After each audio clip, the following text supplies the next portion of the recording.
হরে কৃষ্ণ। বছরে দ্বাদশ মাসের মধ্যে একটা অন্যতম গুরুত্বপূর্ণ মাস হচ্ছে পৌষ মাস। তাই এই পৌষ মাসে অনেক ভালো ভালো সবজি পাওয়া যায় এবং এই পৌষ মাসে আবার সূর্যদেব তিনি দুর্বল হতে থাকে। তাই আজকের এ পর্বে আমরা এই পৌষ মাসের মাহাত্ম্য কথা জানবো, কোন কোন কাজ এই পৌষ মাসে করা অত্যন্ত শুভ। বিশেষ করে আজকে পৌষ মাসের প্রথম দিন বাড়িতে তেমন কিছু করতে না পারলেও অবশ্যই এই একটি খাবার গ্রহণ করতে পারেন। এতে পরিবারের সৌভাগ্য তথা জীবনের সমৃদ্ধি লাভ হয়ে থাকে। একটা ভিন্ন প্রসঙ্গ, পৌষ মাসের বুধবারে আজকের প্রথম দিনে যে খাবারটি খাওয়া উচিত সেই প্রসঙ্গে আসুন কিছুক্ষণ সময় ধৈর্য ধরে আজকের এই গুরুত্বপূর্ণ তথ্যগুলো জেনে নেই। আশা করছি আজকের এই তথ্যগুলো আপনাকে একটুকু হলেও সমৃদ্ধ করবে। তাই ভালো লেগে থাকলে একটি লাইক করে কমেন্টে জয় শ্রীকৃষ্ণ ভগবানের জয় একবার হলেও লিখে যাবার অনুরোধ জানাচ্ছি। এই মাসে অনেক সবজি পাওয়া যায় এবং খাবার দাবার খাওয়ার জন্য শীতকালটা হচ্ছে কিন্তু একটা শ্রেষ্ঠ সময়। কেননা সবজি পাওয়া যায় ভালো এবং হজম শক্তি কিন্তু শীতের দিনে ভালো কাজ করে। এই যে পেটের সমস্যা, হজমিতে সমস্যা হয়, এটা কিন্তু গরমের দিনে বেশি সমস্যাটা হয়। কিন্তু শীতের দিনে অনেক ভালো ভালো সবজি যদি পাওয়া যায় এই পৌষ মাসে। সেই সঙ্গে আবার এই পৌষ মাসটা কেন গুরুত্বপূর্ণ মাস, কেননা এই পৌষ মাসে প্রথমত হচ্ছে সফলা একাদশী ব্রত, যে ব্রত পালন করার ফলে ব্যক্তি ধনপ্রাপ্তি করে এবং অন্তিমে বৈকুণ্ঠ ধাম প্রাপ্ত করে। যদিও সফলা একাদশী ব্রত এই অগ্রহায়ণ মাসের সংক্রান্তির দিনে গিয়েছে, কিন্তু হলেও ওই একাদশী মূলত পৌষ মাসের কৃষ্ণপক্ষের একাদশী তিথি। তাই সেজন্য এই পৌষ মাসে সফলা একাদশী ব্রত পাশাপাশি হচ্ছে এই মাসে আবার বিশ্বকর্মা দেবের পুজো। যে বিশ্বকর্মা হচ্ছে জগৎ সৃষ্টির কারিগর। কেন পৌষ মাস এত মহিমাপূর্ণ? জগতে ধ্বংস না হলে সৃষ্টি হয় না। তাই তো মহাভারতের যুদ্ধ ভগবান শ্রীকৃষ্ণ অর্জুনকে বলেছে, অর্জুন তুমি যদি যুদ্ধ না করো এরা সবাই মারা যাবে। তুমি যুদ্ধ করলেও মারা যাবে, না করলেও মারা যাবে। কিন্তু প্রকৃতির নিয়মে সবাই মৃত, শুধু সময়ের ব্যবধানে আমরা সেটা দেখতে পাচ্ছি না। সবাই ধ্বংস হবে, নতুন ধর্মের সূচনা হবে, নতুন কিছু তৈরি হবে জগতে। এই বিশ্বকর্মা হচ্ছে সেই জগৎ সৃষ্টির কারিগর। আর সেই বিশ্বকর্মার পুজো অনেক স্থানেই ভক্তরা ভক্তি শ্রদ্ধা ভরে এই পবিত্র পৌষ মাসে করে থাকেন কিন্তু। এবং বিশ্বকর্মার কৃপা হলে পরিবারে সমৃদ্ধি লাভ হয়, জীবনে সকল ক্ষেত্রে ব্যক্তি উন্নতি লাভ করতে পারে। জাগতিকভাবে যদি সমৃদ্ধি হতে চান তবে এই বিশ্বকর্মা পুজোর দিনে আপনি ভক্তি ভরে বিশ্বকর্মা দেবের পুজো করতে পারেন। সূর্যদেবের এই যে সংজ্ঞা স্ত্রী, সেই সূর্যদেবের স্ত্রী সংজ্ঞা দেবী তিনিও মূলত বিশ্বকর্মার পুত্র, কন্যা। এবং এই সেটা আলাদা কাহিনী, তবে মূলত সেই বিশ্বকর্মা হচ্ছে জগৎ সৃষ্টির কারিগর। তাই এই মাসে আপনারা বিশ্বকর্মা পুজো করতে পারেন। এবং এই যে দ্বারকানগরী ভগবান শ্রীকৃষ্ণের, সেই দ্বারকানগরী পর্যন্ত বিশ্বকর্মার নিজের হাতে তৈরি। শুধু তাই নয়, রাবণের যে স্বর্ণলঙ্কা সেটাও বিশ্বকর্মার হাতের তৈরি। রাবণের জন্য নিজের হাতে নিজে তৈরি করে দিয়েছেন বিশ্বের সব থেকে মূল্যবান ধাতু এবং সমুদ্রের তলদেশ থেকে মহামূল্যবান সোনা সম্পদাদি দিয়ে। এভাবে করে অনেক কিছু বিশ্বকর্মার হাতে গড়া। আমরা যে আধুনিক বিজ্ঞানকে দেখি এর চেয়েও অনেক অনেক উন্নত হচ্ছে বিশ্বকর্মার বিজ্ঞান। সেই সময়ে রথ তৈরি করত সেই বিশ্বকর্মা দেব। তো তাই এই মাসে সেই বিশ্বকর্মা দেবের পুজো করা হয়, অত্যন্ত মহিমান্বিত একজন দেবতা। পাশাপাশি হচ্ছে এই মাসেই আবার পুত্রদা একাদশী ব্রত। এই পুত্রদা একাদশী ব্রত পালন করলে কি হয়? অপুত্রা লভাতি পুত্রম। অনেক সময় মায়েরা বিভিন্ন তান্ত্রিকের কাছে যায়, বাবা আমার একটা পুত্র হয় না, এমন একটা তাবিজ দাও বা এমন একটা উপায় করো যেন একটা পুত্র সন্তান প্রাপ্ত করতে পারি। এরকম করে অনেক সময় অনেক পথ অবলম্বন করে, কিন্তু ভগবানের কৃপা না হলে কেউ সন্তান প্রাপ্ত করতে পারে না। এজন্য সেই ভগবানের কৃপায় যারা সেই পুত্রদা একাদশী ব্রত পালন করে তারা পুত্র সন্তান পর্যন্ত প্রাপ্ত করতে পারে। তাই সেই খুবই গুরুত্বপূর্ণ তিথি হচ্ছে এই পৌষ মাসে। এজন্য এই মাসের মাহাত্ম্য, একটা দ্বাদশ মাসের মধ্যে অন্যতম গুরুত্বপূর্ণ মাস হচ্ছে এই পৌষ মাস। পাশাপাশি এই পৌষ মাসে যে কাজগুলো করা অত্যন্ত শুভ, তার মধ্যে প্রথমত হচ্ছে পৌষ মাসে ভাগবত সেবায় মহাফল প্রদান করে। ভগবত সেবা মানে হচ্ছে ভগবানের সেবায়। এই মাসে অত্যন্ত ঠান্ডা পড়ে। এই ঠান্ডার মধ্যেও যদি কেউ প্রভাতকালে শয্যা ত্যাগ করে ঠাকুরের পুজো করতে পারে, ভগবত সেবা করতে পারে, অথবা বৈষ্ণবজনের সেবা দিতে পারে, এটিও তার জন্য অত্যন্ত মঙ্গলকর এবং শুভ বলা হয়েছে। তাই তো পৌষ মাসে ভক্তরা বলে থাকে ভগবত সেবায় বিশেষ ফল। পাশাপাশি হচ্ছে এই পৌষ মাসে যদি কিছু সংকেত পাওয়া হয়, এখন কিছু শুভ লক্ষণের কথা বলে দিচ্ছি। কিছু শুভ সংকেত বা লক্ষণ এই মাসে যদি পেয়ে থাকেন, তবে বুঝবেন জীবনে শীঘ্রই ভালো সময় আসছে। খুবই গুরুত্বপূর্ণ কিছু সংকেত, যেমন প্রথমত হচ্ছে অনেক সময় অনেকে বলে যে আমি বারবার স্বপ্নে দেবদেবীদেরকে দেখছি। এটা কি আসলে ভালো লক্ষণ কিনা, বা এটা কোন ধরনের স্বপ্ন? স্বপ্নে দেবদেবী দর্শন হোক, অথবা জীবনে চলার পথে দেবদেবী দর্শন হোক, ভগবানের মন্দির দর্শন হোক, সবকিছু কিন্তু পরম মঙ্গলময়। আপনি কোনো কাজের উদ্দেশ্যে যাত্রা করেছেন, সেই কাজে যাত্রা পথে যদি কোনো দেব মন্দির দর্শন করেন, আপনা থেকেই দেব মন্দির সেই যাত্রাপথে থাকে, এবং সেটি খুবই শুভ সংকেত বলা হয়েছে দেব মন্দির দর্শন করা। স্বপ্নের মধ্যে হোক বা বাস্তবে হোক, দেব মন্দির বা দেবতাদেরকে দর্শন করা মহা সৌভাগ্যের। হ্যাঁ, পাশাপাশি হচ্ছে এজন্য যদি আপনি স্বপ্নে বারবার দেবদেবী অথবা বাড়িতে পূর্বজনদের অথবা গুরুদেবকে স্বপ্নে দেখেন, এই স্বপ্নের কথা অপরকে বলা বলি করা উচিত নয়। কেন, শুভ স্বপ্ন যদি এই বিষয়ে আলোচনা করা হয় বেশি, তবে সেই স্বপ্নের যে একটা দিব্য ফল, সেটা কিন্তু ক্ষীণ হয়ে যায়। এজন্য শুভ স্বপ্নের কথা আলোচনা করতে নেই। তবে অনেক সময় আমরা খারাপ স্বপ্ন দেখে চিৎকার করে উঠি, ভয় পাই। মৃত ব্যক্তিকে বারবার স্বপ্নে দেখলে, তাহলে যেহেতু স্বপ্নের কথাটা আসলো তাই বলে দিচ্ছি, অনেক সময় আমরা বেশি বেশি বাজে স্বপ্ন দেখি।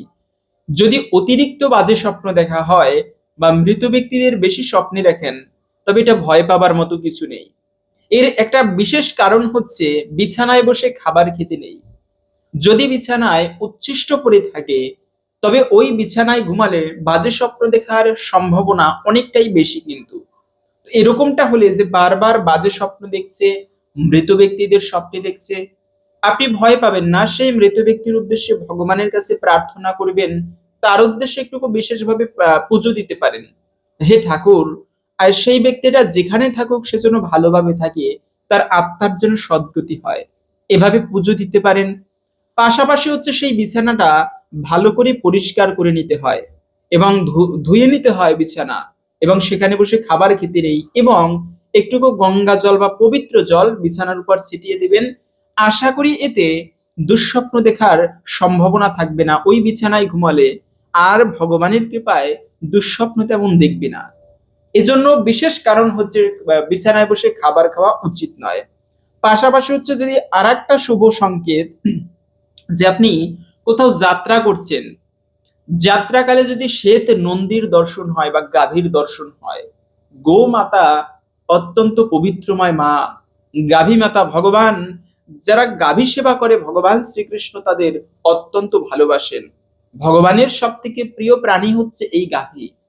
তো সেই গোমাতা যদি সাদা শ্বেত গোমাতার যদি দর্শন হয় যাত্রাকালে কোথাও, তবে সেই যাত্রা যে কর্মের উদ্দেশ্যে যাত্রা করে ভগবানের কৃপায় সেই কর্মটা নিঃসন্দেহে সফল হয়ে থাকে।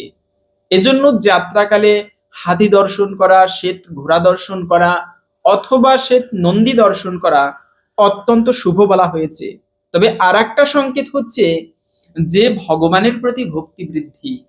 খুবই গুরুত্বপূর্ণ বিষয় এটি বা সংকেত এটি।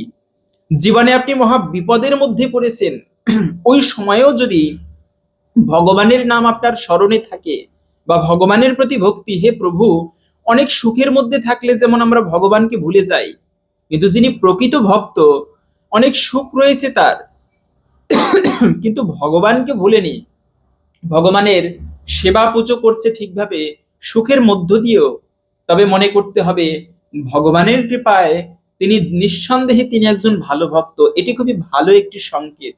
যদি সুখের মধ্যেও ভগবানকে স্মরণ থাকে, দুঃখের মধ্যেও ভগবানকে আকুল প্রাণী রাখতে পারেন, নিঃসন্দেহে ভগবান একদিন কৃপা করবে। এটিও ভগবানের কৃপা লাভের খুবই শুভ একটি সংকেত, এটা বাস্তবিকই। পাশাপাশি হচ্ছে এই পৌষ মাসটি হচ্ছে পুষ্যা নক্ষত্রের মাস। এই পৌষ মাসের সেই পূর্ণিমার দিনে চন্দ্রদেব তিনি পুষা নক্ষত্রে অবস্থান করে, তাই এই সময়টাও অত্যন্ত মহিমাপূর্ণ একটি সময়। সেজন্য এই মাসে যদি কেউ তেমন কিছু না করতে পারলেও এই পৌষ মাসে যদি ভগবান শ্রীহরিকে অথবা বিষ্ণুকে শুধুমাত্র পুষ্প নিবেদন করা হয়, এর ফলেও ব্যক্তি মহা সৌভাগ্য প্রাপ্ত করতে পারে। শুধুমাত্র ঠাকুরকে ফুল নিবেদন করবে। ভগবানের কৃপা লাভ করতে হলে বেশি কিছু যে করতে হবে বিষয়টা এমন নয়। যদি বেশি করতে পারে সে তো ভালো, না পারলেও আপনি দিনে একটা রুটিন করে রাখবেন যে পৌষ মাসটা আমি এই মাসে গাঁদা ফুল পাওয়া যায়, শীতকালীন যে ফুল পাওয়া যায়, প্রতিদিন ঠাকুরের চরণে এই পুষ্প আমি নিবেদন করব, সেই চন্দন মিশ্রিত করে, এরকম একটা সংকল্প আমাদের প্রত্যেকের করা উচিত। এবং শুধুমাত্র এই পৌষ মাসে ভগবানকে পুষ্প নিবেদন করার ফলেও তার বিশেষ কৃপা কিন্তু প্রাপ্ত করা যায়, কেননা এই মাসটি হচ্ছে পুষ্যা নক্ষত্রের মাস। এবং আবার এই পৌষ মাসকে ছোট পিতৃপক্ষ বলা হয়, মানে সূর্যদেবের উদ্দেশ্যে এই মাসে অর্ঘ্য নিবেদন করা, পাশাপাশি হচ্ছে সূর্যদেবকে জল নিবেদন করা এবং সেই সঙ্গে পিণ্ড দান করা, সকল কিছু কিন্তু মঙ্গলময়। কারণ এই পৌষ মাসে সূর্যদেব তিনি দুর্বল হতে থাকে এবং রাত্রির বৃদ্ধি হতে থাকে। এজন্য পৌষ মাসে সূর্যদেবকে অর্ঘ্য নিবেদন করারও বিশেষ মাহাত্ম্য কথা কিন্তু শাস্ত্রে বর্ণনা করা হয়েছে। তাই এখন আমরা জেনে নিচ্ছি এই পৌষ মাসের প্রথম দিন আজকে বুধবারে কোন খাবারটি গ্রহণ করলে জীবনের অশুভ দূরীভূত হবে। এই প্রসঙ্গে সুন্দর একটি কাহিনী পাওয়া যায় শাস্ত্রে। নারদ মুনি সেই খাবারটি গ্রহণ করে তিনি দিব্য শক্তি প্রাপ্ত করেছিল। মহাদেব সেই খাবারটি গ্রহণ করে তিনি আরো দিব্য শক্তি লাভ করে তাণ্ডব নৃত্য শুরু করেছে আনন্দে। খুবই সুন্দর সেই খাবার প্রসঙ্গে এই কাহিনীটি পাওয়া যায়। সেই মানে নারদ মুনি একবার বৈকুণ্ঠে গেল, সেখানে দেখতে পেল ভগবান বিষ্ণু খাবার গ্রহণ করছে, ভোগ গ্রহণ করছে। তো তখন এই যে প্রসাদ জগতে কিভাবে প্রচলিত হলো সেই কাহিনীটি আসুন ধৈর্য ধরে জেনে নিচ্ছি। আশা করি তাহলে বুঝতে পারবেন কোন খাবারটি আমাদের আজকে পৌষ মাসের প্রথম বুধবারে বা প্রথম দিনে প্রত্যেকের একটুকু হলেও গ্রহণ করা উচিত। নারদজি একবার বৈকুণ্ঠে এক সময়ে গেলেন, সে সময় ভগবান বিষ্ণু ভোগ গ্রহণ করছিলেন। নারদজি ভগবান বিষ্ণুর প্রসাদ পেয়ে পুলকিত হয়ে গেলেন। এইরকম প্রসাদ তিনি কোনোদিন পাননি। প্রসাদ পেয়ে নারদজি আনন্দে হরিধ্বনি করতে লাগলেন। এখন তিনি ভাবছেন এই আনন্দ কাকে দেওয়া যায় ভাগ করে। এইভাবে তিনি এলেন কৈলাস পর্বতে। এ সময় মহাদেব সামনে আনন্দের নৃত্য করতে লাগলেন। মহাদেবের সামনে নারদজি। শিব বললেন, নারদ, তোমার এই অবস্থা তো আগে কখনো দেখিনি। জানি হরিগুণ গান গাও এবং তাতে তুমি অত্যন্ত আনন্দ পাও, কিন্তু আজ তোমার একই অবস্থা। নারদ বলল, প্রভু, আমি এইমাত্র বৈকুণ্ঠ ধাম থেকে আসলাম। আমি সেখানে দেখি ঠাকুর শয়ন করেছেন এবং মা লক্ষ্মী প্রসাদ পাচ্ছেন। তিনি হাত না ধুয়েই আমার সঙ্গে দেখা করতে এলেন। আমি মায়ের হাত থেকে একটুকু প্রসাদ চেয়ে নিলাম। প্রসাদের যে কি মাহাত্ম্য, প্রসাদ হাতে নিয়ে আমার আনন্দ আর ধরে না। শিব বলল, আমায় একটুকু দাও। বলে নারদের হাতখানি চেটে পুটে খেয়ে নিলেন। আর নেই, সব শেষ। খেয়ে শিবেরও মহা আনন্দ। শিব পরম বৈষ্ণব, মূলত ভগবানই বিভিন্ন রূপে নিজ লীলা নিজে আস্বাদন করেন। শিব ও নারদের প্রসাদের মাহাত্ম্যে নৃত্য করেছেন এবং এ সময় মা পার্বতী এসেছেন। এসে বললেন, আজ এ কি হলো তোমাদের? শিবকে দেখি মা পার্বতী আহ, উনি মানে বললেন, উনি তো নিজের ভাবে নিজেই মত্ত, তুমি এসে কোথা থেকে জুটলে নারদ? নারদ বললেন, মা, আজ স্বয়ং আমরা ঠাকুর ভগবান বিষ্ণুর প্রসাদ পেয়েছি, তাই খেয়ে আমাদের আনন্দে নৃত্য করতে করতে এখানে এলাম। হাতে বাকি যা লেগেছিল প্রসাদ মহাদেব সব চেটে খেয়ে নিয়েছেন, আর তারপরেই এই অবস্থা। মা পার্বতী বললেন, আর আমার অংশ, আমার জন্য কোথায় সেই প্রসাদ? সেই বৈকুণ্ঠ থেকে লক্ষ্মীর দেওয়া ঠাকুরের প্রসাদ আনলে শিবকে দিলে, আমায় দিলে না, একটুও নেই? নারদ বলল, না মা, আর একটুও নেই। পার্বতী খুবই রেগে গেলেন, এই মহাপ্রসাদ আমি অচণ্ডালে খাওয়াবো, পশু পক্ষীও খাবে, কোনো ভেদ বিচার থাকবে না, কিন্তু কোথায় প্রচার করব? পার্বতী দেবী ধ্যান করতে লাগলেন, তারপর ভগবান বিষ্ণু সেখানে প্রকটিত হলো। কিছু চাওয়া মাত্রই, কি চাও মাতা তুমি? পার্বতী বললেন, আমি আপনার প্রসাদ চাই। আপনার প্রসাদ শুধু আমার জন্য নয়, এই জগৎ জীবের জন্য চাই। ভগবান বিষ্ণু বললেন, তথাস্তু, আমি কলিযুগে জগন্নাথ মহাপ্রসাদ রূপে আসছি, সেখানে তুমি বিমলা রূপে আমার মন্দিরের পাশেই থাকবে। আমায় নিবেদিত প্রসাদ তোমাকে নিবেদন করার পর জগৎবাসী পাবে। যে মানুষ পশুপক্ষী কীট পতঙ্গ মহাপ্রসাদ গ্রহণ করবে, তিনি অন্তিমে আমার কৃপা লাভ করে ধন্য হবে। এই ছিল মূলত প্রসাদের মাহাত্ম্য কথা ভগবান নিজে ঘোষণা করেছেন। এজন্য প্রসাদ আর ভগবান অভিন্ন। আজকে সেই পৌষ মাসের প্রথম দিনে তেমন কিছু না করতে পারলেও অন্তত পক্ষে বাড়িতে একটুকু লক্ষ্মীনারায়ণের পুজো দিয়ে ভগবান বিষ্ণু মা লক্ষ্মীর প্রসাদ আপনি নিজে গ্রহণ করুন। হয়তোবা আপনার খিচুড়ি ভালো লাগে, ভালোভাবে শুদ্ধভাবে খিচুড়ি প্রস্তুত করে তুলসী পত্র দিয়ে ভগবানকে নিবেদন করুন। অথবা হয়তোবা আপনার পায়েস ভালো লাগে, যে খাবারটি আপনার পছন্দ, সাত্ত্বিক আহার, সেটি সুন্দরভাবে প্রস্তুত করে আপনি ভগবানকে নিবেদন করুন এবং সেই প্রসাদ নিজে গ্রহণ করুন এবং অপরের মধ্যে বিতরণ করুন। আশা করি একটুকু হলেও কেন ভোগ দর্শনই দুর্ভাগ্য নাশ হয়। জীবনে যদি দুর্ভাগ্য আসে, তবে সেক্ষেত্রে শুধুমাত্র ভগবানের ভোগ দর্শন করলেও সেই দুর্ভাগ্য তথা অমঙ্গল নাশ হয়ে থাকে।